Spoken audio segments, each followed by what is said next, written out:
Halo brosis, apa kabar kalian? Baik-baik saja bukan? Alhamdulillah kalau baik berarti doa saya terkabul. Oke, jumpa lagi bersama saya ya kan di channel yang suka membahas atau membedah film-film terbaru atau kekinian ya. Baik film dalam negeri, luar negeri maupun luar angkasa. Dan untuk kesempatan kali ini nih kita akan membedah salah satu film bergenre horor ya kan, yang berjudul The Cabin in the Woods.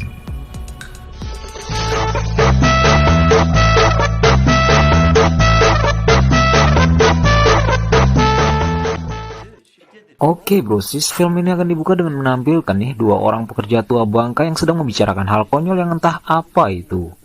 Adegan kemudian beralih ke seorang cewek body uhui tinggi semampai yang sedang dikunjungi temannya guna menanyakan ya kan pendapat ke si cantik apakah dia ini mempesona atau enggak.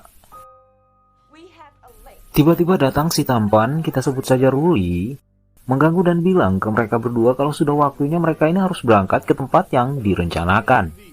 Ternyata hari itu mereka berencana liburan ke sebuah rumah tua di kawasan puncak. Ya brosis ya, sekalian aja saya perkenalkan nih di antara 5 orang ini, siapa-siapa aja ya kan. Yang pertama si tampan dan atletis yang bernama Ruli ya kan, kita sebut aja Ruli lah biar makin asoy gitu ya. Si cantik jenius yang bernama Memi, si cantik pesolek yang kita sebut saja Yuli, si pemadat ya kan, yang bernama Jail, dan si pemikir botak yang kita sebut saja Aples. Setelah cukup jauh berjalan, mereka akhirnya tiba di sebuah semacam toko kelontong tua yang dijaga oleh pak tua aneh yang sama sekali nggak ramah. Pengen isi bensin akhirnya nggak jadi nih karena si pak tua ini benar-benar terlihat aneh. Tapi mereka sempat bertanya alamat dan syukurlah diberitahu oleh si pak tua yang tadi ya kan. Sempat ada kejadian aneh di mana di saat di perjalanan terlihat seekor burung elang yang mengikuti mobil mereka seperti menabrak tembok tak terlihat. Mereka akhirnya tiba di rumah tua. Setelah melepas lelah bentar nih, masing-masing mereka mulai berpencar mencari kamar buat bobok saat malam tiba. Si botak pemikir yang lugu saat tiba di kamarnya malah menemukan hal aneh di mana dari kamarnya dia ini bisa melihat dengan jelas Memi si jenius. Dia pun meminta Memi untuk bertukar kamar dengannya karena nggak enakan. Sedang si Mem ini saat menyaksikan pemandangan yang sama di mana dari kamarnya dia bisa melihat si jenius memilih untuk menutupi cermin tersebut dengan menggunakan lukisan. Namun dia kaget karena gambar di lukisan itu sangat menyeramkan.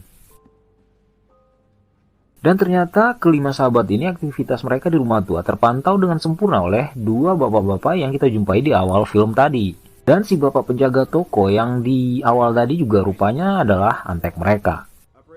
Ternyata mereka semua bekerja di semacam laboratorium atau perusahaan aneh yang sampai detik ini belum kita tahu apa yang akan mereka lakukan pada si 5 sahabat. Keanehan lain mulai terlihat saat para karyawan tadi mulai melakukan semacam taruhan ya. Mereka bertaruh terkait siapa yang pertama akan menjadi korban. Buset. Hal ini sudah berulang kali terjadi. Ritual mengorbankan beberapa orang untuk makhluk raksasa mengerikan yang hidup di bawah rumah tua tersebut. Namun korban yang dipilih harus sesuai kriteria agar berhasil. Di antaranya atletis, pintar, pesolek, doyan ngefly, dan lugu. Kembali ke rumah tua men ya. Hari sudah malam, para anak muda mulai bersenang-senang minum-minum dengan diiringi musik, saling melakukan tantangan, dan lain-lain. Saat sedang asik tukar cerita, tiba-tiba terdengar suara yang cukup mengagetkan. Dan ternyata itu pintu ruang bawah tanah yang tiba-tiba terbuka. Lalu diputuskan seorang dari mereka untuk segera masuk ke sana. Si Mem akhirnya masuk. Menemui begitu banyak sekali benda aneh, dia lalu memanggil teman-temannya. Mereka pun akhirnya turun untuk melihat-lihat. Di antara begitu banyak benda aneh, mereka menemukan semacam diari berbahasa Latin. Sempat ada suara aneh berbisik agar mereka tidak meneruskan membaca, namun sayang ini hanya didengar oleh Jail si pemadat. Mem kemudian terus membaca sesuatu yang sepertinya adalah semacam mantra kuno, dan benar saja men ya. Setelah dibaca di luar nampak beberapa zombie yang langsung bangkit keluar dari kuburan mereka.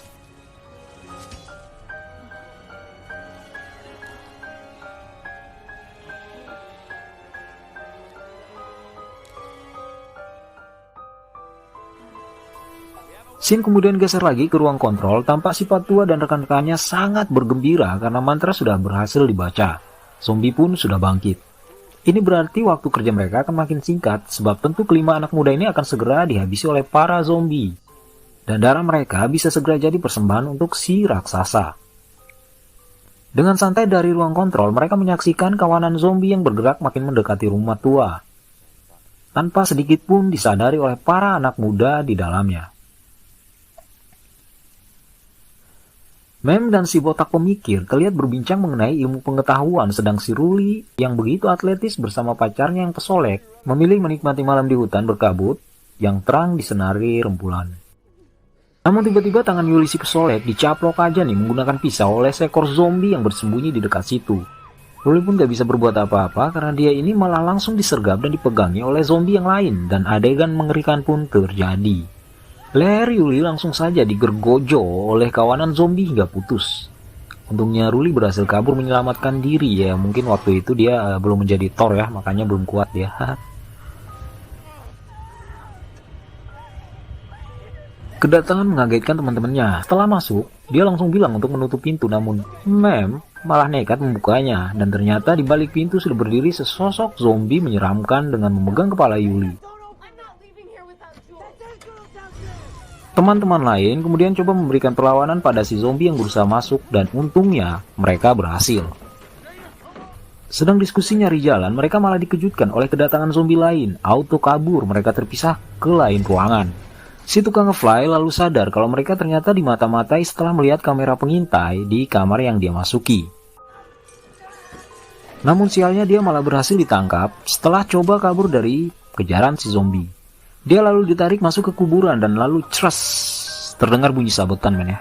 Darah segar pun mengalir. Kini tersisa 3 orang. Mereka memutuskan untuk turun ke lantai bawah tempat tadi mereka menemukan banyak benda aneh. Si Aples botak hampir saja tertangkap andai si Memi tidak segera membantunya.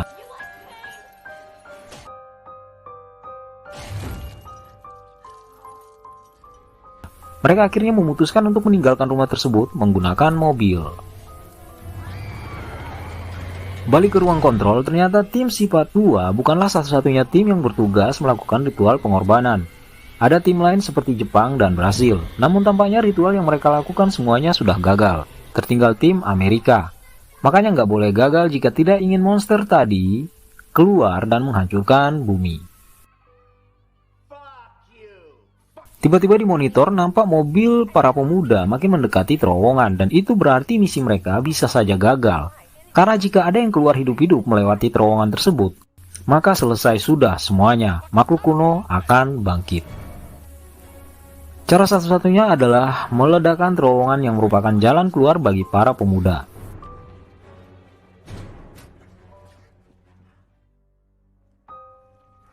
Mendapati terowongan yang hancur runtuh, ketiganya banting setir coba cari jalan lain. Ruli si tampan kemudian coba melompati jurang menggunakan sepeda motor yang mereka bawa, namun sayang, dia malah bernasib sama seperti selang yang kita lihat di awal film tadi. Seperti menabrak kubah yang gak kelihatan men ya. Dia pun akhirnya berangkat ke alam baka.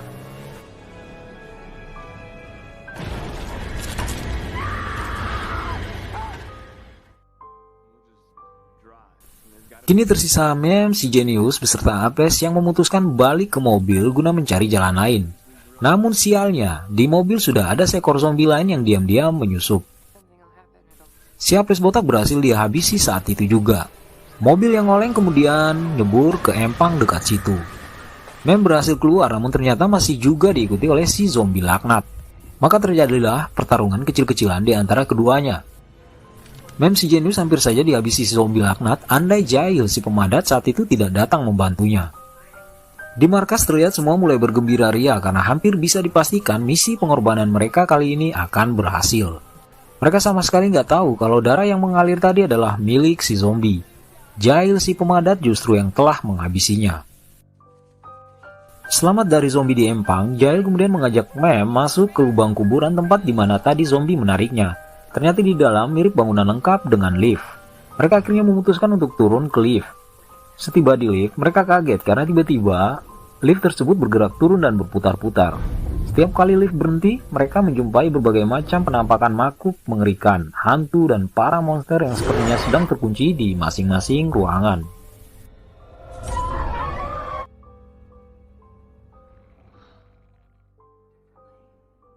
Setiba di lantai dasar, mereka kemudian coba cari jalan keluar, namun mereka sudah dipantau. Sepasukan bersenjata langsung saja memberondong mereka saat coba bersembunyi.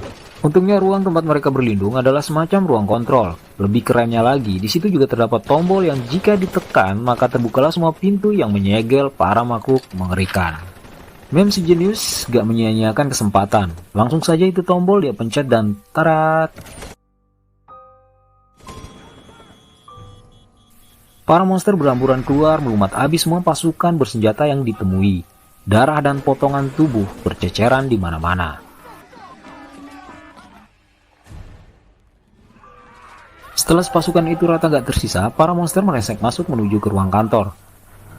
Maka bisa ditebak, terjadi juga seperti yang tadi ya kan, yang hidup rata mereka lumat habis. Dihabisi dengan berbagai cara yang sangat mengerikan. Di tengah suasana pembantai yang begitu kacau balau amburadul, Jail dan Mem memutuskan untuk kabur menyelamatkan diri melewati lubang di tembok. Mereka berdua akhirnya tiba di ruang aneh berisi relief-relief yang digambarkan persis seperti mereka berlima. Sedang asik berdiskusi, tiba-tiba muncul emak-emak yang nampaknya adalah pemimpin dari tempat tersebut. Dia kemudian coba menjelaskan apa, kenapa, siapa, gimana, dan di mana. Menjelaskan bahwa selama mereka masih terus memberikan persembahan, maka semacam makhluk titan yang sudah ribuan tahun ada di bawah sana gak akan naik ke permukaan untuk melenyapkan umat manusia. Si tua bangka ini juga bilang kalau rencana akan tetap berhasil andai salah satu di antara mereka berdua bisa dikorbankan. Kata-katanya membuat Mem menjadi ragu dan ingin membunuh Jail. Namun saat mau ditembak nih, muncul makhluk mengerikan dan menyerangnya. Jail kemudian gak menyia-nyiakan kesempatan ya kan, mengambil pistol dan lalu menembak makhluk itu agar Mem bisa selamat. Si emak-emak coba menyerang Jail, maka terjadilah adu gulat di antara keduanya. Untung saat itu malah muncul zombie cewek yang langsung menyerang si nenek. Saat keduanya berada di tepi jurang, Jail langsung saja menendang bokong si zombie. Zombie cewek dan si nenek akhirnya terjun bebas dengan indahnya ke dasar jurang.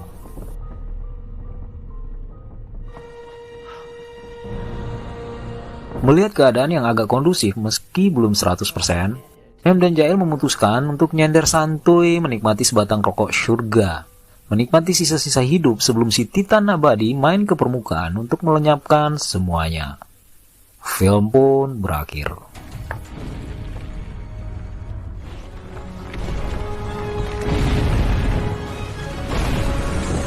Oke brosis, aduh capek juga baca skripnya, panjang bener. Bagi teman-teman yang berniat ya kan mensupport channel ini dan ya pengen tahu mungkin di kesempatan yang akan datang kalau misal saya mengupload lagi, teman-teman juga ya bisa tahu ya kan film-film terbaru atau terlama atau terapa aja lah ya kan. Jangan lupa klik subscribe, like dan juga tanda lonceng. Mungkin itu aja ya. Sampai jumpa di kesempatan yang akan datang. Tetap jaga kondisi, tetap jaga kesehatan. See you next time and bye.